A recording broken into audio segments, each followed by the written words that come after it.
Bonjour, bonsoir à tous, vous qui regardez les vidéos, que ce soit le jour ou la nuit, ici DVD Pro Catch. Le dernier pay-per-view et que bientôt je vais m'attaquer au spécial catcher, comme promis. Et comme promis, je vous le montre directement, la dernière pochette. Global Wars, de la Ring of Honor, qui est en association avec la New Japan Pro Wrestling. Oui, qui s'est déroulé le 15 mai 2015 à Toronto dans l'Ontario au Canada. Et cela, ce n'est que la nuit 1 parce que je n'ai pas la nuit 2. Parce que dans la nuit 2, j'ai vu la carte, enfin tout l'entièreté de la carte, et c'est assez surprenant, c'est vraiment surprenant. Et le show m'a terriblement bien plu. Il m'a pas déplu comme certains, la plupart des DVD que j'ai cités, mais là c'est une masterclass. Donc on voit là.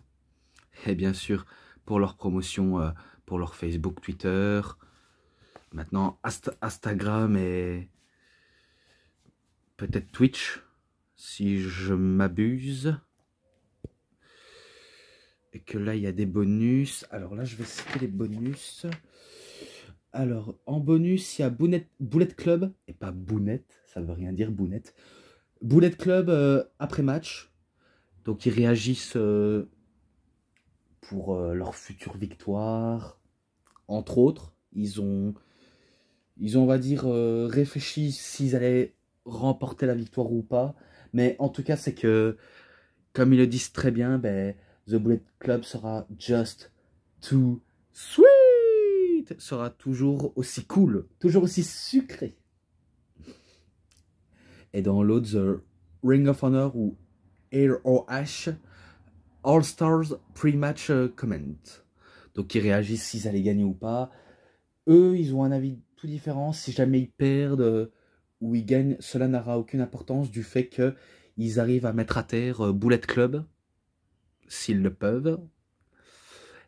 Et dans le post-show recap, Kevin Kelly et Steve Corino. Donc ils réagissent à toute l'entièreté du match, des matchs qui a eu lieu, pour donner leur avis, et qu'ils seront, on va dire, en avance pour la nuit 2.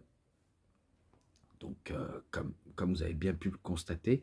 Et en match bonus, oui, en match bonus, Dalton Castle contre Donovan Dijak, qu'on connaissait à la WWE sous le nom de Dominic Dijakovic. Ou encore dans Rétribution, il se faisait appeler Tibar. Et maintenant, du côté de la NXT, il a un autre nom, mais je ne sais plus comment il s'appelle, notre cher Dominic Dijakovic. Mais bon, même si Dalton Castle non plus, ça vous dit absolument rien, et pourtant, il a été aussi un ancien star de la Ring of Honor, qui catch actuellement du côté de la AEW, et peut-être qu'il fait transition entre ROH et AEW. Enfin, si on peut le dire, hein, si on peut le dire, parce que maintenant, la plupart des catcheurs sont libres d'aller où est-ce qu'ils veulent. Pas tous, hein. Quand c'est la WWE, c'est impossible, mais quand c'est des catcheurs indépendants qui font transition entre AEW, Impact, etc., c'est peut-être un moyen d'accessible. Mais bon. Je me rappelle, match qui durait 10 minutes. Pas forcément grand-chose de spécial sur le ring, si ce n'est qu'ils veulent prouver leur athlétique physique. Et beaucoup dans le côté in-ring. Beaucoup dans le côté in-ring. Et que je me rappelle que Dijak, donc Dominic Dijakovic, ou Donovan Dijakovic, ou Donovan Dijak, bref, il a tellement de pseudonymes, c'est incroyable. Il se fait distraire par les apôtres de Dalton Castle, donc ceux qui le servent d'escabeau, qui le servent de major, ou majorette version masculin, vu comment Dalton Castle se croit encore dans le carnaval de Rio, alors que c'est une gimmick, hein, c'est une gimmick. Eh ben, il n'aurait pas dû se faire distraire, pardonnez-moi. Il n'aurait pas dû se faire distraire par les apôtres de Dalton Castle, car Castle en profite pour lui faire, vous voyez, un genre d'Alabama Slam, sauf que Dalton Castle, lui, à la place de faire un Alabama Slam, il fait comme un genre d'hélicoptère en en le faisant éclater la figure et tout le corps du bas-ventre au sol. Je ne sais pas si vous arrivez à avoir le tableau, mais moi, quand j'ai vu ça, je me suis dit, ah ouais, ça c'était révolutionnaire. Hein. C'était très très révolutionnaire et c'est rare que des catcheurs utilisent cette manœuvre comme ça. Eh ben c'est victoire de Dalton Castle et ce match-là, 3,40 pour un dark match, parce que ça c'est même pas tout l'entièreté de la carte, mais c'est un dark match.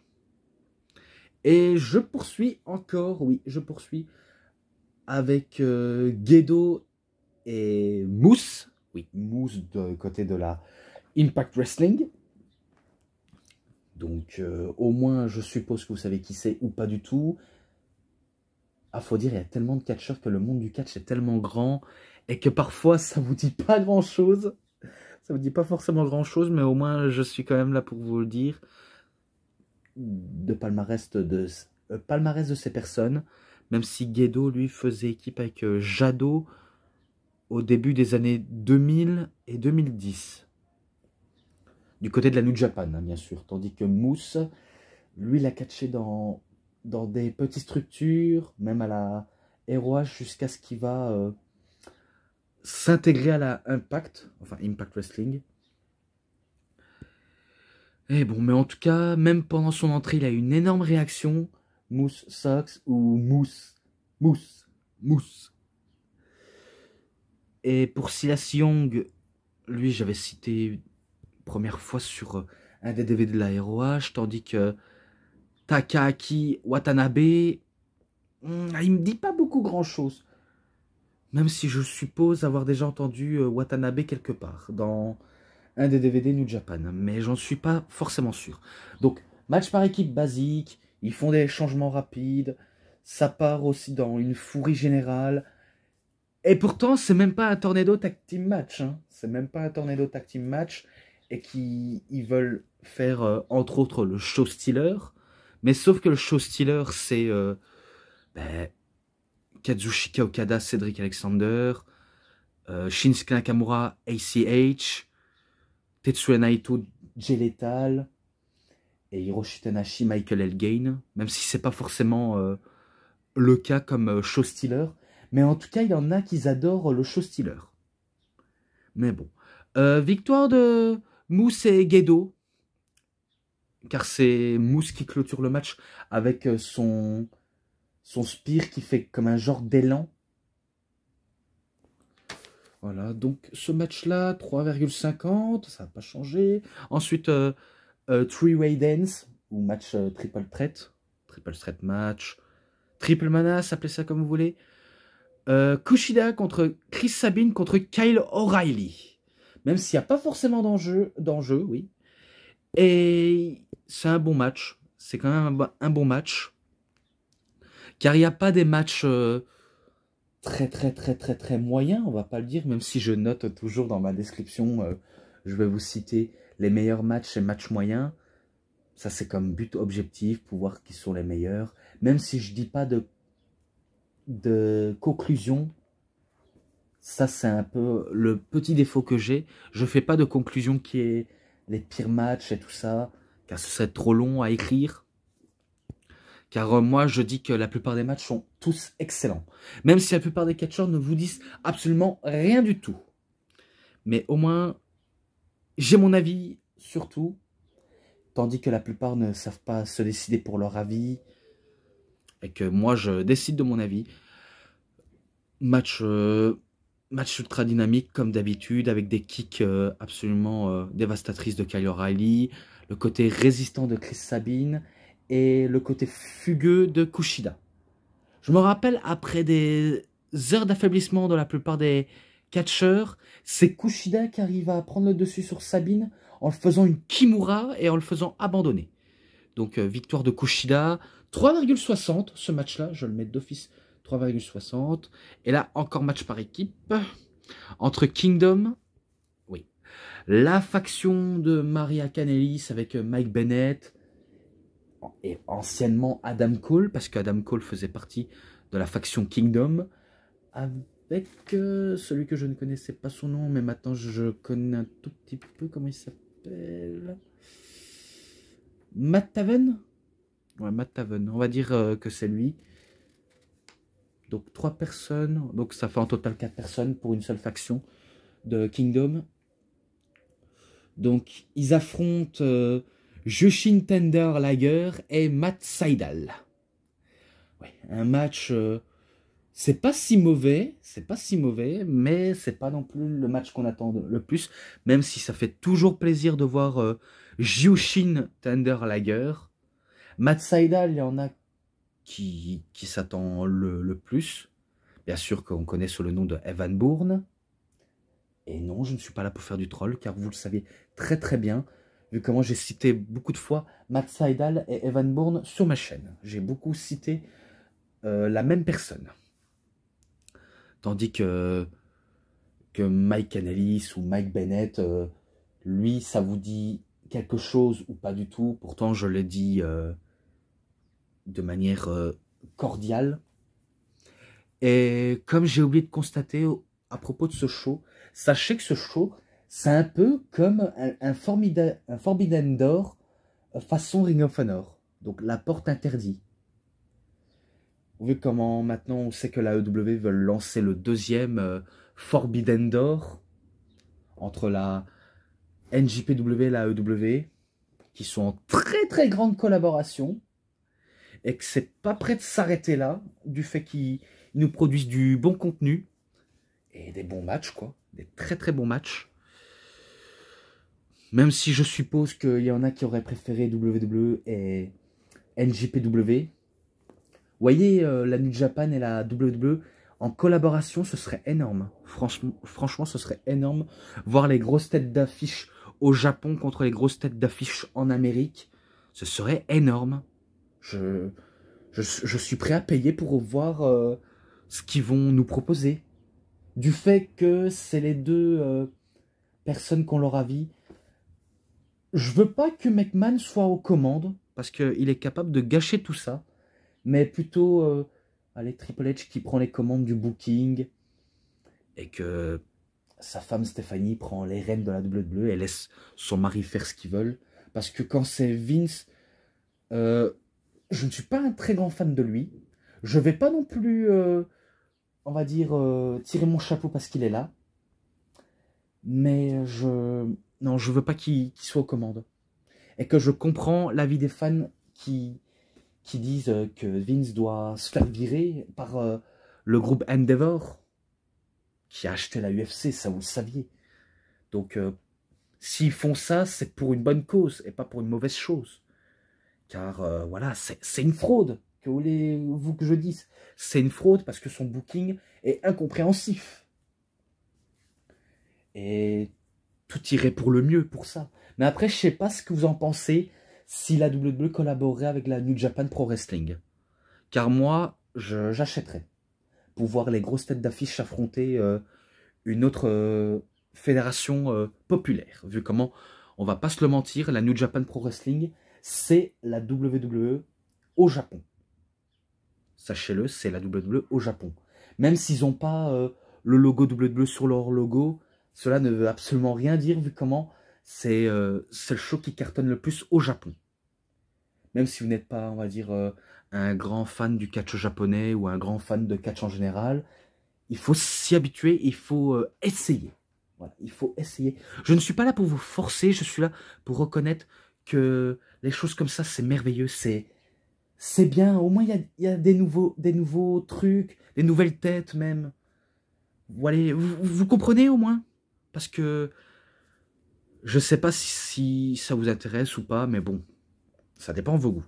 Concernant le match par équipe, c'est Kingdom qui remporte le match en faisant battre Matt Sydal, je crois qu'il va utiliser comme sacrifié, vu comment il faut un minimum protéger Jushin Liger pour éviter qu'il perde de manière pas légale. Vu comment Kingdom, c'est un peu une équipe heel, donc méchante, et auquel il faut pas se laisser... Ah, je sais pas, il faut pas se laisser trop avoir sur ce coup-là. Mais bon, on va dire que c'est Sydal qui reçoit le pin de la part d'un des membres de Kingdom. Et je lui mets 4,40. Pas parce qu'il était mauvais, mais qu'il était sympa, très sympa même. Et là maintenant, oui, là maintenant, match très très sérieux, très très sérieux, de Rainmaker Okada Kazushika, donc Kazushika Okada contre Cédric Alexander. Quelle claque, quelle claque, quelle claque les amis, je vous dis quelle claque. Ce match, j'ai autant bien apprécié et que je me suis dit, en fait, Cédric Alexander, il n'est pas si nul que ça, en fait. C'est juste qu'à la WWE, il est presque considéré comme un mid-carder qui n'a pas sa chance. Et putain, il a du talent. Vraiment, il a un putain de talent, Cédric Alexander, auquel on ne lui a pas non plus donné trop sa chance.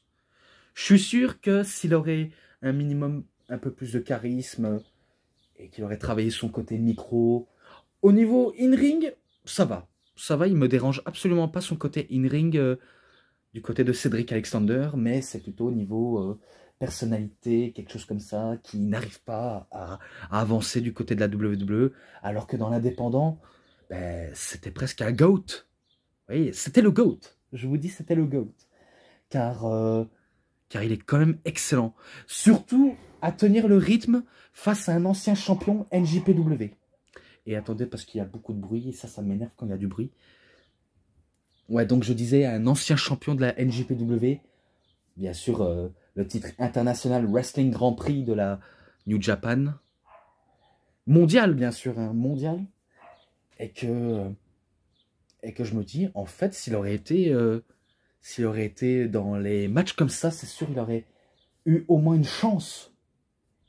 Eh ben, on sait bien que l'avenir lui a réservé autre chose. Et bien sûr, Kazushika Okada. Souvent, il y en a qui... Allez, des spécialistes, il y en a qui diraient le John Cena de l'année 2010. Mais sauf que, on va pas se mentir, Okada, ce n'est pas le John Cena de l'année 2010. C'est quasiment Roman Reigns. Oui, un Roman Reigns japonais. Alors certes, Okada, il est grand, il n'est pas hyper musclé, il n'est pas tatoué non plus, parce que faut savoir qu'au Japon, s'il y en a qui se font tatouer, il y en a qui croiront qu'ils font partie des Yakuza. Et les Yakuza, c'est très mal vu au Japon, vu comment c'est la mafia japonaise. Même si on sait que... Enfin, on sait, on ne sait pas. Et ça m'énerve les bruits de moto. On sait que la plupart des Yakuza ont déjà assisté à des shows au Japon.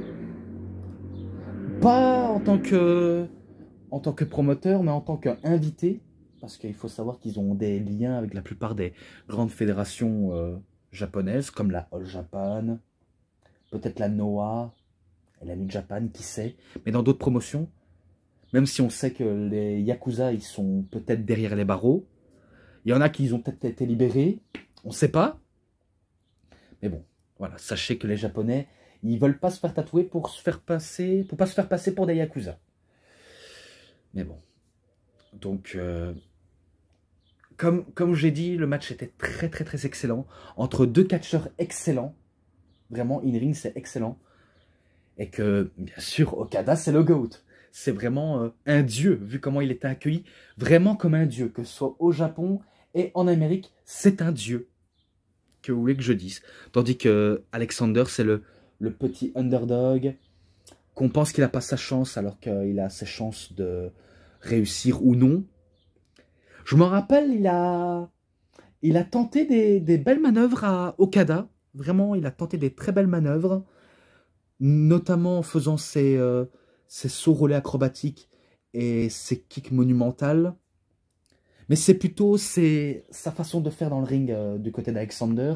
Tandis que Okada, totalement résistant et qu'il est en mode God mode, lui, il va pas céder. Il va pas céder à la défaite, vu comment il est destiné à tout raser sur son passage. Vraiment, il rase tout. Il rafle tout. Et aussi, il faut savoir, c'est que Okada, il a aussi un magnifique dropkick phénoménal. Tel à la manière de Chip Brenzel, de AJ Styles, de Randy Orton, peut-être Mr. Perfect. Mais Okada, il fait aussi des magnifiques sauts chassés. Hein. Et qu'à chaque fois, il touche sa cible de manière parfaitement bien.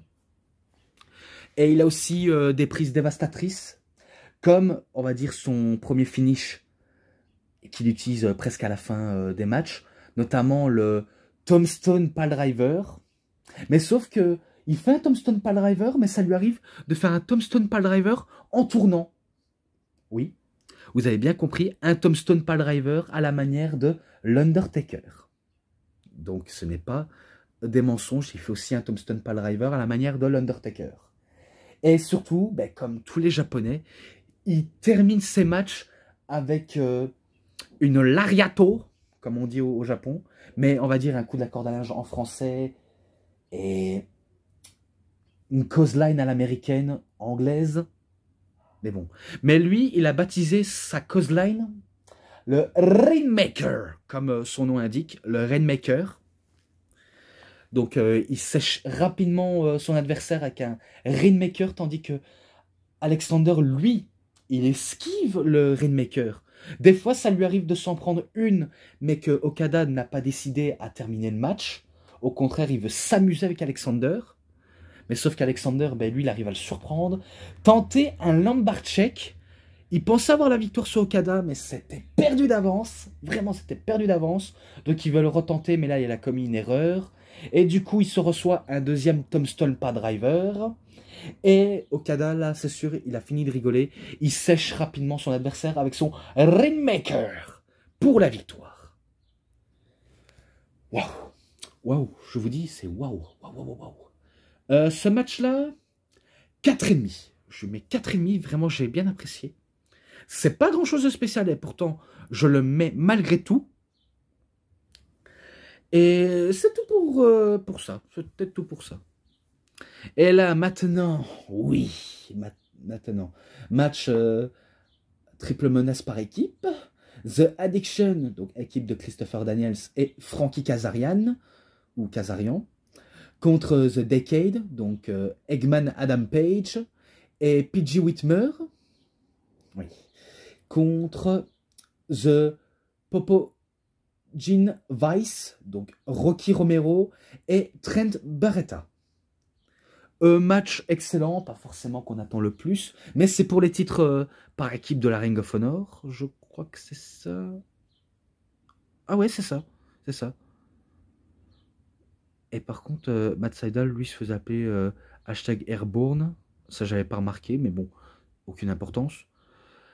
Eh ben, bien sûr, c'était pour le titre, c'était pas non plus à élimination, non, c'est pas à élimination, mais ils ont tenté du mieux qu'ils peuvent pour briller dans le match.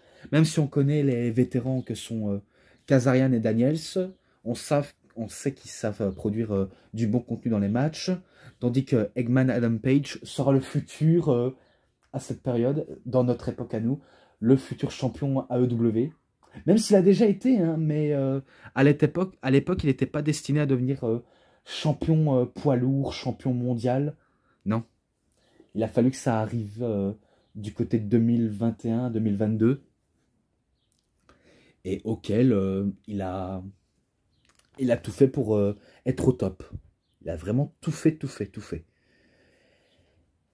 Et bien parmi ces belles performances à Eggman Page, PG Whitmer et Rocky Romero et Trent Barretta, c'est finalement The Addiction, donc Daniels et Frankie Kazarian, qui remportent la victoire et qui conservent les titres. Donc c'est eux qui restent champions et que c'est eux qui remportent la victoire. 3,5. Donc je mets 3,5 pour ce match-là. Et là maintenant, encore un match très très sérieux. Shinsuke Nakamura contre ACH. Voilà, là. Donc The King of the Strong Style, donc le roi des coups durs, Nakamura. Et sachez que Nakamura, il faisait transition entre ROH et NJPW. Vu comment au Japon c'était un dieu. Bien sûr, il a franchi d'autres fédérations comme l'ANOA, et son club école de catch qui lui a permis énormément de succès, notamment la NJPW, mais ça on le sait, et que je sais, que j'ai regardé la vidéo, bien sûr il y a bien longtemps, quand Nakamura a battu The Great Muta, et qu'il était présent au Hall of Fame, et que je sais qu'il a fait son retour, Et retour vainqueur. J'espère peut-être, je l'espère peut-être, que après sa petite rivalité avec Karrion Cross, ouais, parce que je suis au courant de la rivalité, parce que j'ai vu la vidéo au matin, et oui, je vous dis ça gratos. J'espère qu'il aura peut-être terminé sa rivalité, pourquoi pas tenter aller pour les titres mondiaux. Pourquoi pas? Parce que franchement, Nakamura, ces temps-ci, on l'a plus vu. Et faut dire, il a terriblement tourné en rond. Pourquoi? Parce que on n'a pas voulu miser sur lui à d'autres tentatives, peut-être pour des raisons. Peut-être c'est quelqu'un qui adore donner des coups de pied. Ouais, parce que ses prises, c'est même pas des prises, c'est ses coups préférés, ce sont les sacrés coups de pied. Même s'il n'a pas que ça, hein, il n'a pas que ça. Des fois, il fait des prises totalement différentes. Faut dire, il aime bien manier son petit grain de folie dans les matchs. Et que là, ben, par ailleurs, ben, ACH, lui aussi, il a tenu tête face à un dieu comme Nakamura. Même si ACH, ça vous dit pas forcément grand-chose, ce catcheur. Et pourtant, il prouve que qu'il peut tenir le coup face à quelqu'un comme Nakamura. Qu'est-ce que vous voulez que j'en dise beaucoup plus? Et que le match était un peu long, certes, mais il était excellent. Très, très excellent même. Et faut dire, j'ai pas non plus été déçu à ce match-là. Même si je me rappelle qu'il a tenté son Kinshasa ou son Bombaye, vu comment dans l'indépendant et surtout allez, dans la New Japan, il appelait son Kinshasa The Bombaye en rapport avec l'Afrique. Certes, c'est un rapport avec ça. Tandis que Kinshasa, on sait que ça vient d'un pays du République démocratique du Congo. Oui, je sais que Kinshasa est la ville principale du Congo. Tandis que Boumaye, je sais que j'ai déjà entendu dire, mais je ne sais plus malheureusement le thème que je voulais dire. Mais bon, il a finissait toujours ses matchs avec un Boumaye ou des fois avec un cross-arm breaker. Mais là, il est terminé avec un Kinshasa, un Boumaye, si vous voulez que je le dise de manière claire. Tandis que ACH non plus n'a pas été nul sous ce coup-là. Donc 4,20, j'ai bien apprécié, je mets ça.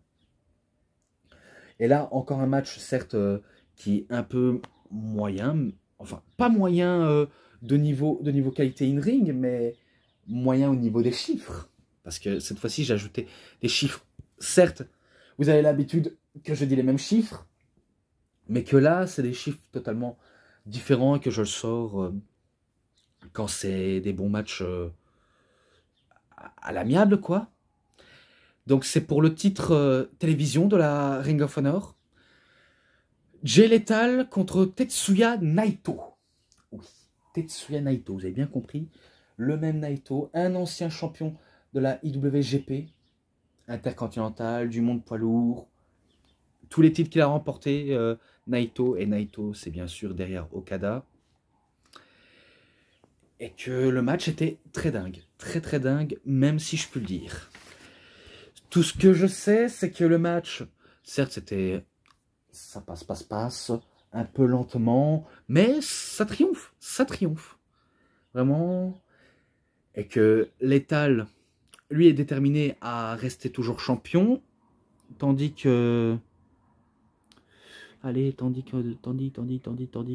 Naito, lui, veut absolument capturer le titre, car c'est son seul et unique objectif, unique, pas unique. Ah, parce que je parle pas avec un autre accent. Malgré que j'ai une voix si imposante et que je manque d'hydratation quand je commence à parler, que je m'emballe beaucoup trop. Mais bon.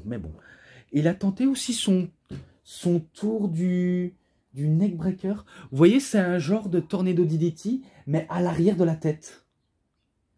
Il fait un genre de tornado DDT, mais un reverse. Un reverse. Eh bien, malgré sa prise finish à Naito, ça n'arrive pas à abattre Lethal, vu comment il chope les cordes, ou alors il se dégage, dont on ne sait où. Donc, il a cette faculté de résistance, même si Lethal a tenté sa combinaison fatale, et aussi sa Lethal Cutter, auquel Naito va se dégager, et qu'il veut trouver une autre solution létale. Il a failli se faire avoir. Il a failli se faire avoir en se faisant prendre un reverse DDT, enfin un reverse tornado DDT, quoi. Donc heureusement, il a contré la donne. Il donne un coup de trop à Naito et il enchaîne avec un coup spécial jusqu'à ce qu'il enchaîne sa Lethal Cutter pour la victoire et qui conserve son titre de la télévision. Donc victoire de Lethal. Ce match-là, 4,10. Voilà, je le mets directement 4,10.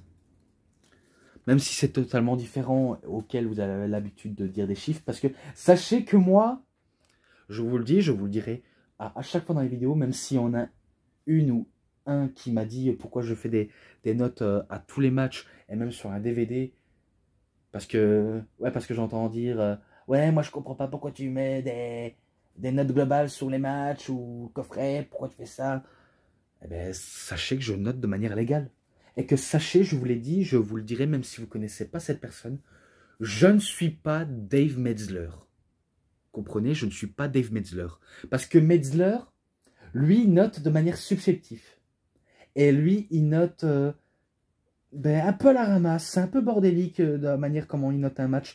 Parce que des fois, dans les matchs, on peut voir la plupart des matchs, des fois, il met des 5 étoiles à un événement ou un match auquel on s'en fout un tout petit peu, mais il note de manière décevante, alors que le match n'est pas si cool en soi.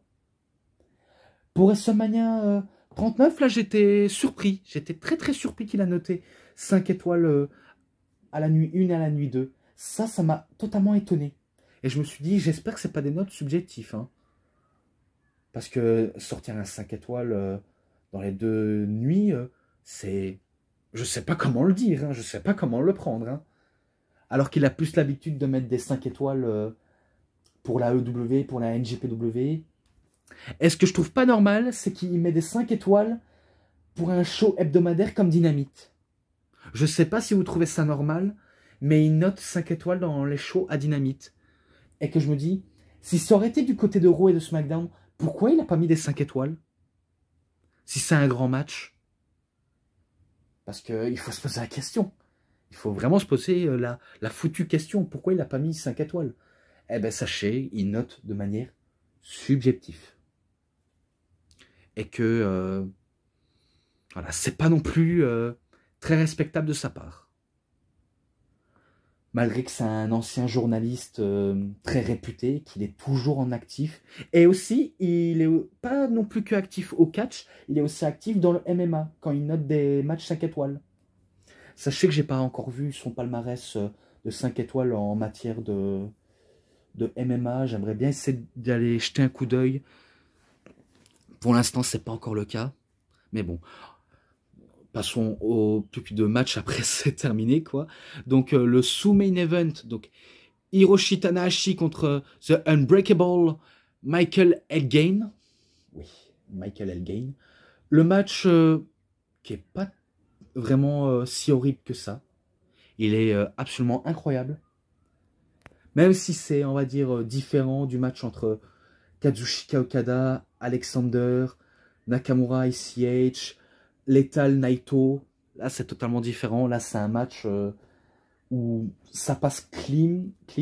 Match un petit peu parfait, mais pas terrible en soi. Vraiment pas terrible. Auquel on s'attend le plus ou le moins. Vraiment, on s'attend des deux côtés. Et que Tanahashi, là, on peut dire Tanahashi, on sait, et je le sais, on peut dire c'est le John Cena japonais. Même s'il est totalement différent à John Cena, et on sait que Tanahashi est plus étoilé que John Cena. Pas que je mets plus en avant Tanahashi que John Cena, sachez que c'est les deux personnes auxquelles j'apprécie le plus. Même si Tanahashi, lui, se rapproche beaucoup plus de la retraite, vu comment son état physique ne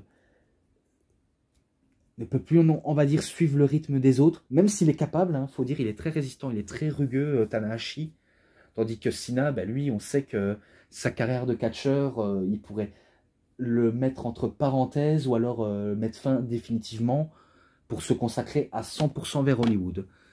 J'espère que les fans de catch ne vont pas lui reprocher ce choix, Parce que ça, c'est un peu le truc qu'il avait reproché à The Rock. Et que maintenant, voilà, on sait qu'il il a déconné, il a terriblement déconné. Et que ça lui a rattrapé un jour ou l'autre. Et qu'on peut dire que la boucle est bouclée. Mais espérons qu'il n'y aura pas de reproches à son sujet. Mais bon, même s'il y en a qui ne sont pas fans de Cena, ou alors s'il y en a qui sont très fans de Cena, comme moi je le suis, pas parce que son in-ring est très mauvais, c'est plutôt qu'il adore divertir, etc. quoi. Tandis que Tanahashi, lui, c'est plus son côté in-ring que j'aimais bien, et le côté un peu divertissant qu'il dégage. Car il dégage un vrai rockstar, hein, vu comment Tanahashi, c'est un rockstar japonais.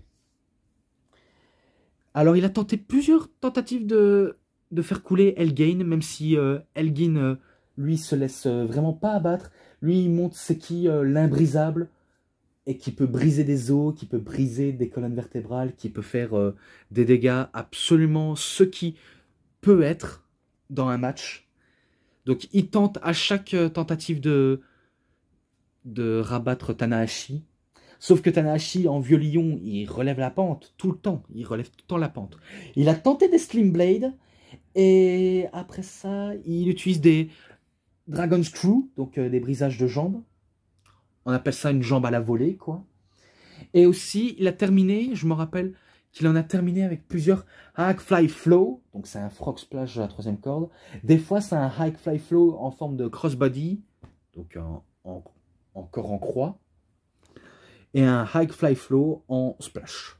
Et qui bat Elgin pour la victoire. Voilà, c'est tout dit. C'est tout dit pour ce match-là, vu comment c'est victoire de Tanahashi. Et ce match-là, 4. Voilà, je mets un 4 d'office. Et là, maintenant, le main event, le clou du spectacle. Un match à 10 hommes. The Ring of Honor All Stars, donc ce ROH, enfin ROH All Star contre The Bullet Club. Oui, vous avez bien compris. Donc, les Briscoe Brothers, le champion du monde de la Ring of Honor, Jay Briscoe, avec son frère Mark Briscoe, avec The War Machine, Hanson et Ray Rowan, avec, pour terminer, Roderick Strong. Dans le Bullet Club, vous connaissez AJ Styles, avec les Good Brothers, Doc ou Luke Gallows, avec Carl Anderson, et les Young Bucks, Matt Jackson et Nick Jackson. Donc, là, on voit bien les Good Brothers et les Young Bucks, et The Ring of Honor All Stars. Un bel match dynamique, très dynamique, très dynamique, et je suis sûr que même la nuit 2, il est très dynamique, mais absolument, il est très dynamique, car j'ai vu la carte dans l'entièreté du show, je me suis dit, il peut être excellent si jamais je l'aurai peut-être un jour, et peut-être faire une review dessus, mais en tout cas, il est très dynamique, pas le temps de cligner des yeux, pas le temps de détailler ce qu'il y a aussi, parce que je me rappelle, c'était aussi un carnaval de super kick, vu comment c'était super kick party, des prises totalement assassins de la part des Good Brothers et aussi de War Machine et des Briscoes surtout, et des cassages de dos à volonté de la part de Strong. Donc franchement, c'est une dinguerie. C'est vraiment une dinguerie ce match-là, vu comment il se passe. Maintenant je dis il se passe énormément de tout. Tandis que Styles, lui, tentait des Phenomenal Forearms, des drop kicks, des manœuvres acrobatiques aériennes, et aussi tentait un Styles Clash pour remporter le match, mais rien n'y faire. Rien n'y faire. Vraiment rien n'y faire. Et que aussi il se mène à un match totalement épique face à Jay Briscoe. Donc oui, c'est champion contre champion. Dans un match par équipe. Donc on sait que Styles, champion IWGP du monde poids lourd de la New Japan Pro Wrestling. Et Jay Briscoe, champion du monde de la Ring of Honor. Donc il n'y a pas à dire, il y a tout qui se passe. Tout qui se passe dans le ring et même à l'extérieur du ring. Jusqu'à ce que celui qui va être utilisé comme fraude... Je me rappelle que les Young Bucks et AJ Styles, ils ont fait 3 fois des super kicks. Et ils ont tenté remporter le match. Mais après, ils se font rattraper par les War Machines. Donc, bien sûr, les War Machines, on connaît, c'est les Viking Riders, sous le nom de Eric et Ivar. Tandis qu'à la WWE, ils se faisaient appeler Hanson et Rowan, ou War et Rowan, peut-être. War, peut-être. Bref, peu importe les synonymes de noms qu'ils ont abordés, ils ont cartonné même dans les fédérations indie. Et ben, comme je le dis, ben, match très dynamique et aussi une fin qui va se clôturer par la Ring of Honor qui bat les Bullet Club. Et si je crois bien, c'est Jay Briscoe qui arrive à utiliser comme fraude ben, soit Nick, soit Matt en faisant sa prise finish. Et pareil pour Strong. Il tente aussi on va dire, sa reverse souplesse en brisage de dos. Bref, on veut s'occuper d'une fraude dans le Bullet Club et pourtant c'est la ROH qui remporte. Vraiment, c'est eux qui remportent le match. Et ça clôture le match. Donc, 4,60. Je lui mets 4 putains de 60 d'office. Et c'est tout. C'est totalement tout pour cette vidéo, même si je vais clôturer. Donc, les matchs, les petits bonus, les segments promo et l'ensemble. Parce que oui, il y a eu des segments et promos. Et pour l'ensemble, je vous le dis directement, sans langue de bois, je lui mets un 5. Et même si j'ai pas la nuit 2, ce n'est pas grave. Et c'est comme ça que se clôture cette review. Donc, c'est tout pour cette review. C'était DVD Pro Catch. J'espère que ça vous aura énormément bien plu. Et si vous avez aimé cette vidéo, vous savez ce qu'il vous reste à faire. Likez la vidéo, commentez, partagez, abonnez-vous à ma chaîne et cliquez sur la petite cloche pour avoir plus des notifications et des prochaines vidéos. Et moi, ben, vu comment je vais poursuivre sur les DVD spécial Catcher pour visionner, voilà, je ne vais pas tarder à visionner. Peut-être que je vais vous montrer l'une des leurs que je vais citer, maintenant avant de clôturer voilà, la fin de la vidéo. Et ben, je vais m'attaquer sur Eddie Edwards, The Road to the Triple Crown. Donc la route pour la triple couronne, pour les 20 meilleurs grands matchs. Donc je vais m'attaquer à ça en premier avant m'attaquer aux autres. Donc, c'est pour ça que je vais vous dire, je vous dis bonne journée, bonne soirée à tous. Au revoir tout le monde pour une prochaine vidéo. A plus à tous les fans de catch. Allez, bye bye tout le monde.